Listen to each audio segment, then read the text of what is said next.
इस कार्यक्रम को जॉयस मायर मिनिस्ट्रीज के मित्रों और भागीदारों द्वारा संभव बनाया गया है।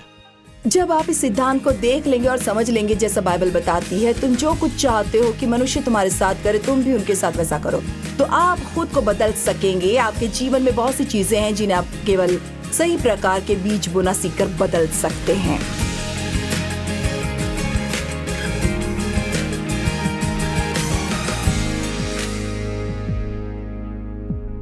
मैं विचारों और शब्दों की सामर्थ्य के बारे में बात कर रही हूँ और मेरा मतलब है बाइबल हमें बताती है कि जो यीशु हमें देने के लिए मरे उसे हम कभी भी अनुभव नहीं कर पाएंगे जब तक कि हम अपना मन रोमियो 12 के वचन के अनुसार पूरी तरह से नवीनीकृत नहीं कर लेते। और जब मैंने पहली बार बाइबल का अध्ययन करना शुरू किया था तो ये मेरे लिए आंखें खोलने वाला था, क्योंकि मुझे कोई अंदाजा नहीं था। मुझे इस बात का भी अंदाजा नहीं था कि मेरे विचार या मेरे शब्द मेरे जीवन में किसी चीज को प्रभावित करते हैं। मेरा मतलब है मैं वर्षों तक चर्च जाती रही, पर मुझे ये भी नहीं सिखाया गया। और टीवी पर होने की वजह से हमारे सम्मेलनों में विभिन्न संप्रदायों के बहुत से लोग आते, इसलिए मैं हमेशा ये याद रखने की कोशिश करती हूँ कि हर कोई नहीं जानता जो हम में से कुछ लोग जानते हैं। आज यहाँ ऐसे लोग हो सकते हैं जिन्होंने ऐसा कभी नहीं सुना होगा। आपको पता नहीं होगा कि नकारात्मक विचार आपके जीवन में नकारात्मक प्रभाव पैदा कर सकते हैं, जबकि सकारात्मक विचार सकारात्मकता उत्पन्न कर सकते हैं। या आपको नहीं लगता कि आप अपने विचारों के बारे में कुछ कर सकते हैं। आपके दिमाग में जो कुछ भी आता है बस आप उसे सोचते रहते हैं। आपको एहसास नहीं होता कि यदि आप न चाहें तो आप ऐसा कुछ भी नहीं सोच सकते, और आप कुछ ऐसा सोचना चुन सकते हैं जिससे आपको ज्यादा फायदा हो। मुझे निश्चित रूप से इस बात का अंदाजा नहीं था कि मेरे शब्दों का किसी चीज पर प्रभाव पड़ता है। मुझे जो भी कहने को मिलता मैं कह देती थी, परंतु नीति वचन 18:21 कहता है, जीव के वश में मृत्यु और जीवन दोनों होते हैं। ये सिर्फ एक वचन है। जब हम लोगों से बात करते हैं तो हम वास्तव में सुनते हैं कि हम क्या कह रहे हैं, साथ ही साथ उनसे बात भी करते हैं। और बाइबल सचमुच कहती है, मेरा मतलब है इसे इन शब्दों में नहीं रखती, लेकिन हम खुद के शब्दों को खाते हैं। हमारी जीभ में जीवन और मृत्यु की सामर्थ्य है और हमें अपने जीवन में उन शब्दों के पड़ने वाले प्रभावों से निपटना होगा। तो मैं एक बहुत ही नकारात्मक व्यक्ति थी, क्योंकि मैं बहुत ही नकारात्मक माहौल में बड़ी हुई और मुझे सच में नकारात्मक होना सिखाया गया था।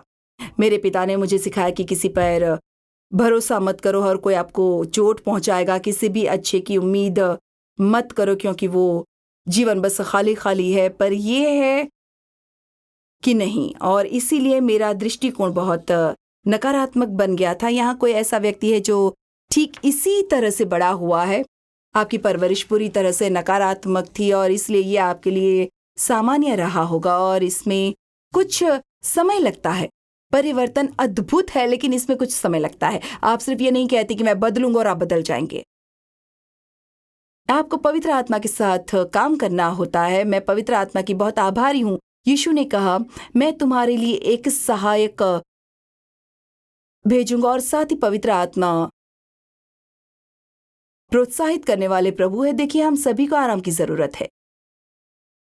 क्षमा करें, हम सभी को सांत्वना की जरूरत है और हम सभी को प्रोत्साहन की भी जरूरत है। और यीशु ने कहा, मेरा जाना तुम्हारे लिए अच्छा है क्योंकि मैं पवित्र आत्मा को भेजूंगा। ठीक है, हमारे लिए यीशु को पाने से बेहतर और क्या हो सकता है, क्योंकि वो एक मानव शरीर में थे। वो एक समय में केवल एक ही स्थान पर हो सकते थे जैसे हम हो सकते हैं, लेकिन पवित्र आत्मा शाब्दिक रूप से मैं यहाँ बोल सकती हूँ, और पवित्र आत्मा आप में से विभिन्न लोगों के लिए अलग अलग बोल सकते थे।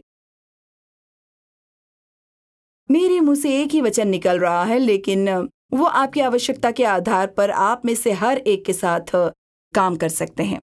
मैं चाहती हूँ आप इसे समझे कि यहाँ पर पवित्र आत्मा व्यक्तिगत रूप से प्रत्येक व्यक्ति की सेवकाई कर रहे हैं, कुछ ऐसा जो आपको सुनने की सख्त जरूरत है। अब मैं आपसे एक प्रश्न पूछना चाहूंगी, आप में से कितने जन जो करते हैं उसमें शारीरिक रूप से बेहतर महसूस करना चाहते हैं। ठीक है, मुझे लगता है कि हम में से अधिकांश लोगों को इससे परेशानी है और इसका एक बड़ा हिस्सा केवल उस तनाव के कारण है जिससे हम आज जीवन में जूझ रहे हैं। और मैं आपको बता सकती हूँ कि तनाव दूर नहीं होने वाला, इसलिए हमें अपना तरीका बदलना होगा। जीवन अपने आप नहीं बदलेगा। अगर ऐसा होता है तो ये केवल बदतर होता जाएगा। मैं नकारात्मक नहीं हो रही हूँ, ये सिर्फ मेरा मतलब है यीशु के वापस आने से पहले चीजें खराब हो जाएंगी। मैं सोचा करती थी काश मेरी जिंदगी बदल जाए। खैर आखिरकार मुझे पता चला कि मैं ही वो व्यक्ति हूं जिसे बदलना होगा। तो इसे अभी ठीक कर लें। आप ही वो व्यक्ति हैं जिन्हें बदलना है। आपका जीवन एक अच्छा छोटा जीवन नहीं होगा जहां आपके पास चिंता करने लायक कभी कुछ नहीं होगा और कोई तनाव नहीं रहेगा। हमें जीवन के साथ अलग अलग तरह से निपटने के लिए सीखना होगा। और आज दोपहर में जो सीखना चाहती हूँ वो ये है कि हमारे विचार और हमारे शब्द हमारे स्वास्थ्य को कैसे प्रभावित करते हो। और ऐसा करने से पहले मैं ये कहना चाहूंगी कि मैं किसी भी तरह से आकार में या रूप में ये नहीं कहती कि जो कोई भी बीमार है वो इसलिए है क्योंकि आप जिस तरह से बात करते हैं और जिस तरह से सोचते हैं उसमें आपकी गलती है। दुनिया में पाप है, दुनिया में दबाव है, ऐसा है। मैं विश्वास करती हूँ कि सारी बीमारी पाप के कारण होती है, परंतु ये आवश्यक नहीं है कि ये हमारा व्यक्तिगत पाप हो। ये सिर्फ मैं हूँ। जब मैंने पढ़ा कि अदन के बाग में चीजें किस तरह से थीं और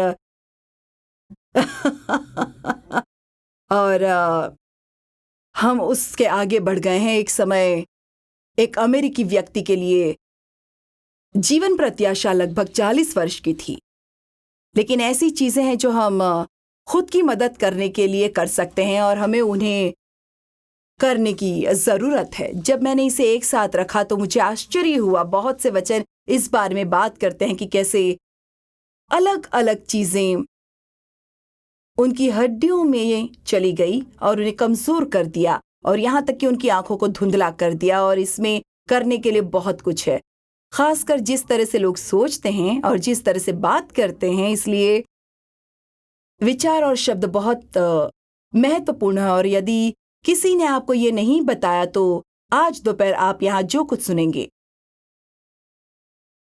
उससे आपको थोड़ा बहुत लाभ तो जरूर होगा। लेकिन मेरे पास इन 2 विषयों पर बहुत सारी सामग्री है और मैं आपको प्रोत्साहित करना चाहती हूँ कि आप या तो संसाधन तालिका पर जाएं या ऑनलाइन जाएं और बहुत सारी चीजें प्राप्त करें, जैसे battlefield of mind, power of thoughts, change your words, change your life, और वो सहायता प्राप्त करें जिसकी आपको जरूरत है।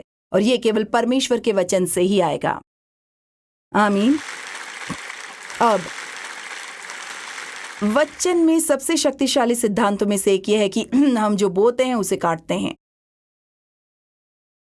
जब तक पृथ्वी बनी रहेगी तब तक बोने और काटने के समय निरंतर होते चले जाएंगे। इसलिए हमारे जीवन में जो भी फसल होती है वो किसी न किसी बीज के कारण होती है। उदाहरण के लिए बाइबल कहती है क्योंकि जिस प्रकार तुम दोष लगाते हो उसी प्रकार तुम पर भी दोष लगाया जाएगा और जिस नाप से तुम नापते हो उसी से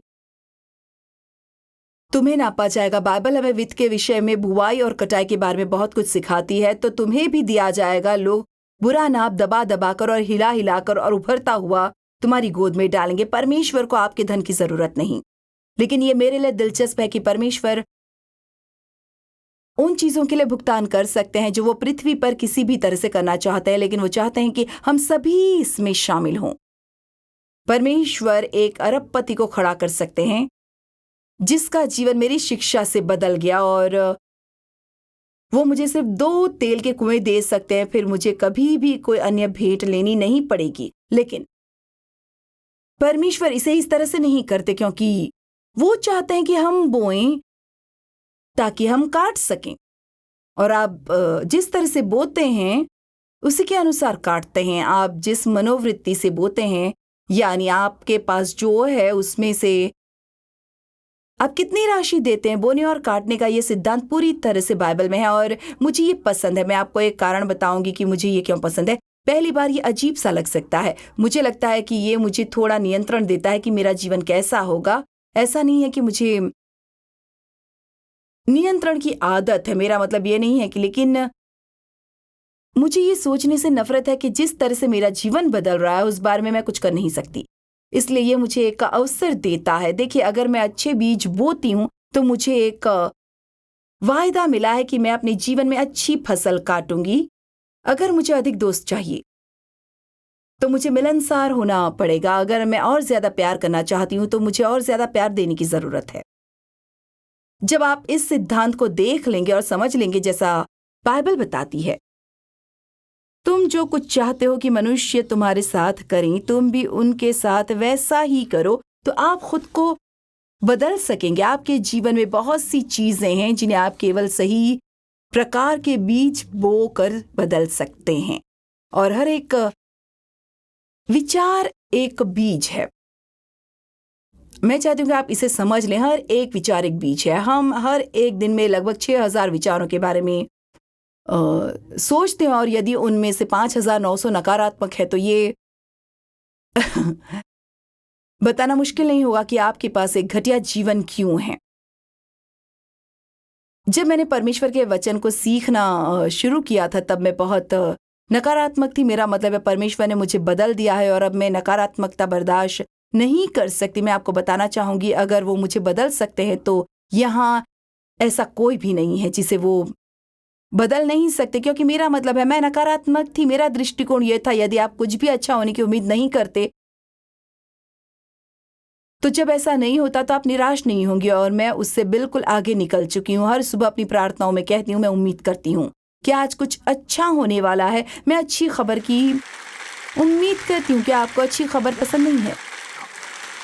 मुझे अच्छी खबर पसंद है। खैर, शैतान सबको खबरों के चक्कर में डालता है। मेरा मतलब है अगर ये नकारात्मक नहीं है तो वे कहते हैं ये खबर भी नहीं है, लेकिन मैं आपको बताती हूँ अच्छी खबरें भी हैं, हमें बस इसे सुनने की जरूरत है। परमेश्वर पृथ्वी पर रहने वाले बहुत से लोगों के जीवन में महान कार्य कर रहे हैं। हमें एक अच्छे समाचार पत्र की आवश्यकता है, और नहीं, मैं इसे शुरू नहीं करने वाली। गलातियों 6:7 कहता है, धोखा न खाओ, परमेश्वर ठट्ठों में नहीं उड़ाया जाता, क्योंकि मनुष्य जो कुछ बोता है वही काटेगा। यदि आप व्यायाम करते हैं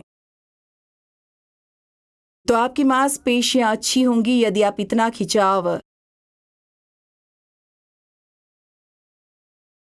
कर रहे हैं तो आपको लचीलापन प्राप्त होगा। यदि आप दया बोते हैं तो आप पर दया की जाएगी। यदि आप हर समय अपने शरीर में अस्वास्थ्यकर खाना खाते हैं तो आप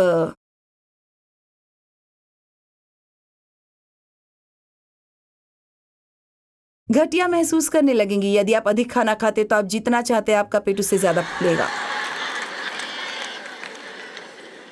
ये आपका थायराइड नहीं है, ये आपका चयापचय नहीं है, ये आपका मुंह है। अब मुझे पता है कि कुछ लोगों को शारीरिक समस्या है या आपको किसी प्रकार की दवा लेनी पड़ रही होगी जिससे आपका वजन बहुत बढ़ गया है, लेकिन मैं सिर्फ वास्तव में और सही मायने में बात कर रही हूँ।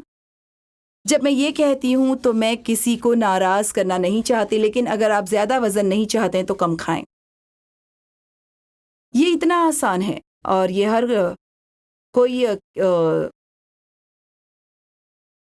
कर सकता है। सच कहूं तो मैं बहुत सारा खाना नहीं खाकर उस स्वरूप में नहीं रह सकती जो मैं हूं, और मुझे एक निर्णय लेना था जो मैं चाहती थी, और मैं अपने कपड़े पहनने में सक्षम होना चाहती थी। इसलिए मुझे खुद को नियमित रूप से अनुशासित करना पड़ा। क्या ये मजेदार नहीं है? नहीं।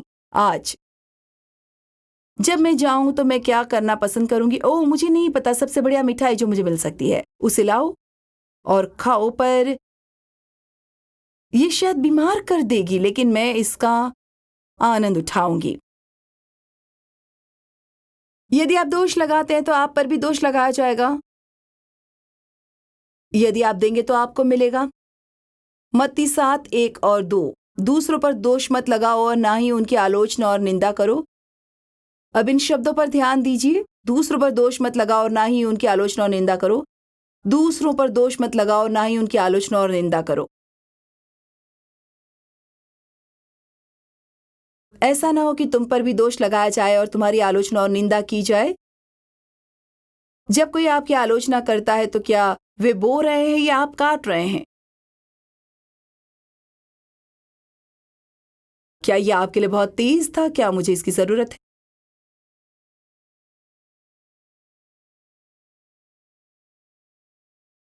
क्योंकि जिस प्रकार आप दूसरों पर दोष लगाते हैं, उनकी आलोचना और निंदा करते हैं, उसी तरह से आप पर भी दोष लगाया जाएगा और आपकी आलोचना और निंदा की जाएगी, और जिस नाप से आप नापते हो उसी नाप से आपके लिए नापा जाएगा। मत्ती 5:7 धन्य है वे जो दयावंत हैं, लोगों की ईर्ष्या देखकर भी खुश रहने वाले, आत्मिक रूप से जीवन में समृद्ध, परमेश्वर की कृपा और उद्धार में आनंदित, संतुष्ट और दयालु रहने वाले, क्योंकि उन पर दया की जाएगी। मेरा मतलब है, बस इतने सारे वचन हैं जो बुवाई और कटाई के इस सिद्धांत का समर्थन करते हैं, जो हमारे विचारों और हृदय के दृष्टिकोण में होता है, वो हमारे शरीर में दिखाई देता है। अब याद रखिए कि मैं वो नहीं कह रही हूं, मैं ये नहीं कह रही हूं कि हर कोई जो आपके साथ शारीरिक रूप से कुछ गलत है, मेरा मतलब है, मैंने पिछले हफ्ते अपनी पीठ को चोट पहुंचाई और मेरी पीठ पूरे सप्ताहांत मुझे परेशान करती रही। मैं सत्रों के बीच में बर्फ लगाती रही और आप जानते हैं, मुझे नहीं लगता कि मैंने ऐसा कुछ भी किया होगा, सिवाय इसके कि मैं ट्रेडमिल पर चढ़ी और उस पर बहुत लंबे समय तक रही। पर निश्चित रूप से डेव ने मुझे बताने की कोशिश की है। शुरू में सिर्फ चौथाई मील चले, मुझे पसंद है, ये बेकार है, तो मैं उस पर चढ़ी और मैं लगभग 2 मील चली और फिर मेरी पीठ दर्द करने लगी। आप जानते हैं, ये सिर्फ बेवकूफ़ी का मामला है, और लेकिन मैं कुछ वैसी ही हूं, ऐसा लगता है, ये मैं कर सकती हूं। इसका भुगतान मुझे अपने जीवन में कुछ तरीकों से करना पड़ा। यही कारण है कि मैं अब भी यहां हूं, लेकिन ये कभी कभी मुझे परेशानी में डालता है। और आप जानते, कल डेव को अच्छा महसूस नहीं हो रहा था। परमेश्वर ने उन्हें उठाया और ये अच्छा था। और जब मैं कल रात घर पहुंची तो वो खेल देख रहे थे, इसलिए मुझे यकीन नहीं है कि उन्हें कितना बुरा लगा होगा, या अगर वो सिर्फ बॉल गेम देखना चाहते थे, लेकिन नहीं, उन्हें बुरा लगा। लेकिन मुझे नहीं लगता कि डेव ने ऐसा कुछ भी किया।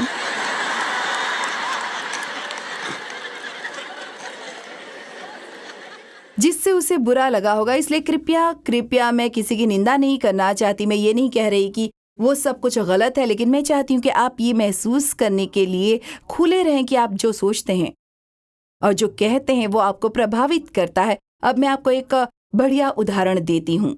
डेव हमेशा मुझसे स्वस्थ रहे हैं। मेरे शरीर में कई अलग अलग समस्याएं थीं। मैंने दोनों कूल्हों को बदल दिया है। मुझे स्तन कैंसर था और भी बहुत कुछ, लेकिन मुझे हिस्टेरेक्टोमी हुआ था। इसने मेरे जीवन को बदल के रख दिया, क्योंकि मुझे कैंसर था। मैं कोई हार्मोन नहीं ले सकती थी, तो जीवन में बदलाव से गुजरते हुए मेरा समय बहुत भयानक तौर से गुजरा, बहुत ही भयानक। पूरे समय प्रचार करना और अन्य लोगों की सेवा करना। यहाँ फिर से परमेश्वर ने हमेशा मुझे नहीं बचाया, लेकिन उन्होंने मुझे बचाए रखा, उन्होंने मुझे सक्षम बनाया। जैसे डेव ने आज सुबह मुझसे पूछा, जब आप प्रचार कर रहे थे तो क्या आपकी पीठ दुख रही थी? और मैंने कहा नहीं, लेकिन ये उस मिनट से शुरू हुआ जब मैं सीढ़ियों से नीचे उतर रही थी। और मैं इसके लिए परमेश्वर का शुक्रिया अदा करती हूँ। लेकिन देव हमेशा मुझसे ज्यादा स्वस्थ रहे हैं। लेकिन मेरे पिता द्वारा मेरा यौन शोषण होता रहा, जो लगभग 15 साल तक चला, और ये भयानक था। मेरे पास विस्तार से जाने का समय नहीं है, लेकिन ये सिर्फ एक नियमित साप्ताहिक घटना थी, और इसलिए मैं तनाव में रहने लगी। जब तक मैं 18 साल की हुई, तब तक मेरे शरीर में पहले से ही नजर आ रहा था, तनाव आपको बीमार कर देगा। मुझे इसकी परवाह नहीं है कि आप किस तरह के मसीही हैं, तनाव आपको बीमार कर देगा। आमीन। और हम सभी जानते हैं, आज हम एक ऐसी दुनिया में रहते हैं जहाँ सिर्फ दबाव, तनाव और तनाव है। मेरा मतलब है, रोज आप जानते हैं, ठीक उसी तरह से यहाँ तब तक कि जब आप सार्वजनिक रूप से कहीं बाहर जाते हैं आपको चिंतित होना पड़ता है। मेरा मतलब है जब तक उस तरह की चीजें नहीं थी जो आजकल होती हैं। जब देव जवान थे, कहा कि उन्हें याद है जब पहला पेपर बॉय लूट लिया गया था, वो कितनी भयानक और चौंकाने वाली बात थी। ठीक है, अगर 50 साल पहले स्कूल में च्युइंग गम सबसे बुरी चीज थी जिसके कारण आपको परेशानी होती थी, तो चीजें नाटकीय रूप से बदल गई हैं। आमीन। और इसलिए लेकिन देव हमेशा सहज रहे हैं, मैं और अधिक रही हूं। वो हमेशा हर चीज में अपना ध्यान रखते थे, हर बात में उनका यही जवाब है, अपना ध्यान रखो। और मुझे पता है कि वो सही है, लेकिन मैं इसे ठीक कर दूंगी। अब मैं पहले जैसी नहीं रही। मैं बहुत बदल गई हूं, लेकिन कई सालों तक मैं ऐसी ही थी। मैं और अधिक तनाव में थी। उन्हें मुझसे बेहतर नींद आती बार बार, इसलिए मैं स्पष्ट रूप से देख सकती हूँ कि कैसे डिजीज यानी कि बीमारी लाती है। इसमें कोई आश्चर्य नहीं है। यीशु ने कहा है,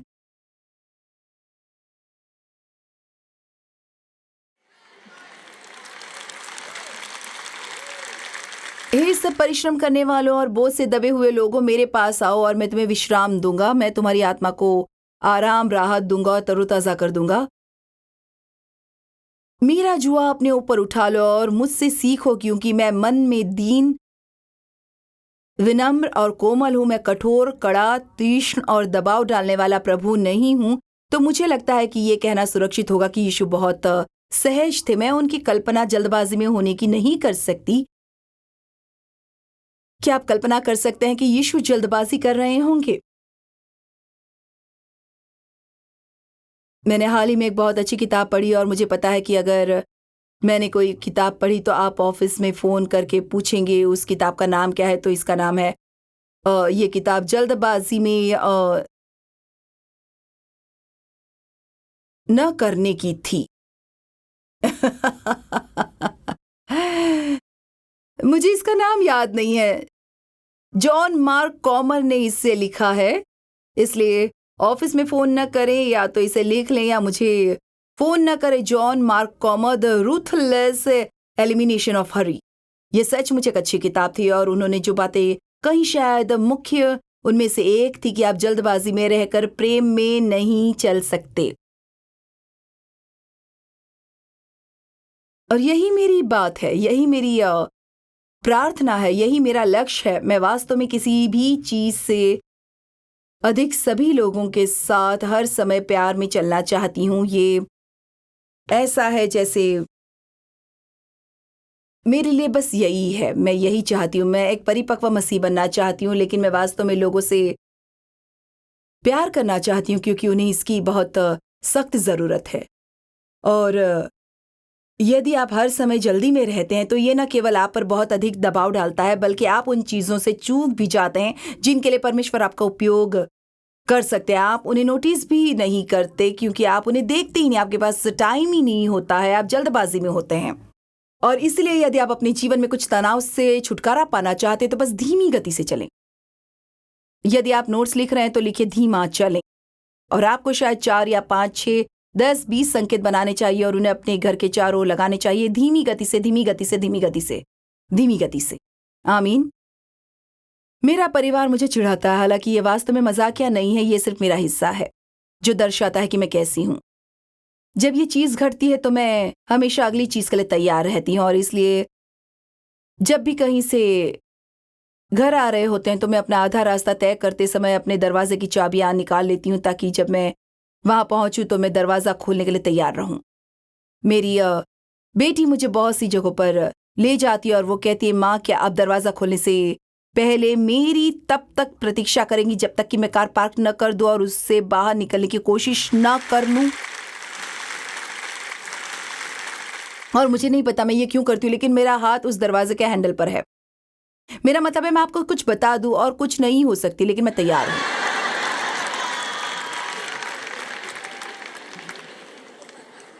एक बार मैं कुछ ध्यान नहीं दे रही थी और आप जानते हैं, हम यहाँ और वहाँ किराए पर कारें लेते हैं और हम बहुत सारी सफ़ेद कारें किराए पर लेते हैं, जिस कार में वे मुझे घर पर ले जाते हैं। और वे एक सफ़ेद कार है। एक दिन मैं सेंट लुइस के एक रेस्टोरेंट से बाहर निकली और वहाँ एक सफ़ेद कार थी और मैं उसमें बैठ गई।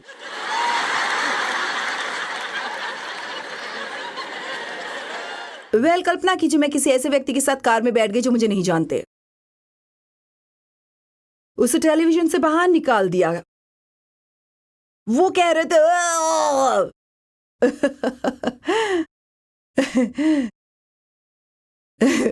मैं ऐसी हरकतें भी करती हूँ, काश मेरा व्यक्तित्व डेव की तरह होता, लेकिन ऐसा नहीं है। मैं बस नहीं करती। और एक बिल्कुल नहीं। धन्यवाद। देखिए, परमेश्वर ने मुझे आप सबके जैसा बनाया ताकि आप मुझसे संबंधित रह सके। आप जानते हैं,